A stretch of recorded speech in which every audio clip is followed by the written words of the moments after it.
মেথি শাক খাবে গো, মেথি শাক। দূর, চারিদিকে শুধু মেথি শাক আর মেথি শাক। আর যে মেথি শাক না খেয়ে চলো আজকে এই ডাঁটিগুলো চচ্চড়ি করে দেখায় তোমাদেরকে। প্রথমে এই যে সবজিগুলো নিয়ে পুট করে এই যে কেটে নিলাম, কাটা হয়ে গেল। এইবার রান্নার মেন পালায়, দেখো ডাঁটিগুলো কেটে নিয়েছি, আর ধুয়ে নিতে হবে। কিচ্ছু না, খুবই সিম্পল একটা রেসিপি। প্রথমে কড়াইয়ে একটু 5 ফোড়ন শুকনো লঙ্কা দিয়ে এই যে সবজিগুলো কুচি কুচি কুচি করে নেড়ে নেবো, আর হালকা একটু ভাজা ভাজা করে নেবো। সব কিছু দিয়ে বেগুনটা সবার লাস্টে দেবো, ওটা নরম তো, নাহলে গলে যেতে পারে। দেওয়ার পরে এই যে একটু ঢেকে নিলাম, এটাই কিন্তু শেষ ঢাকা। হ্যাঁ, আর কিন্তু কোনো ঢাকা হবে না, কারণ ডাঁটিগুলো তো খুবই নরম হয়, সেই জন্যই একবারই ঢাকবো। তারপরে এই যে ওটার সঙ্গে আস্তে আস্তে আস্তে আস্তে এই যে নাড়াচাড়া করতে থাকবো, যতক্ষণ না সুন্দর করে সব আর কি কষানো, একদম মাখা মাখা একটা ব্যাপার চলে আসছে। তো এরকম করে একটু নাড়াচাড়া করে নিলেই, আর এই রান্নাটা এতই সোজা, খুব তাড়াতাড়িও হয়ে যায় জানো তো।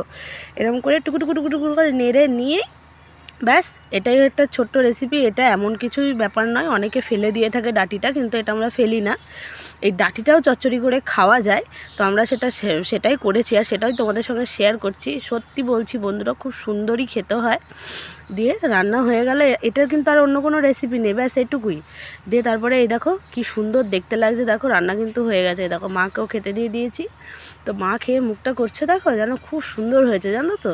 আর সত্যিই খেতে খুবই সুন্দর হয়েছে, সব সবজি টবজি দিয়ে, আর ডাঁটাটা খুব নরম হয়, রান্না করতে সময় লাগে না। তো তোমরাও এরকম করে একদিন বানিয়ে দেখো, খেতে সত্যি অসাধারণ লাগবে।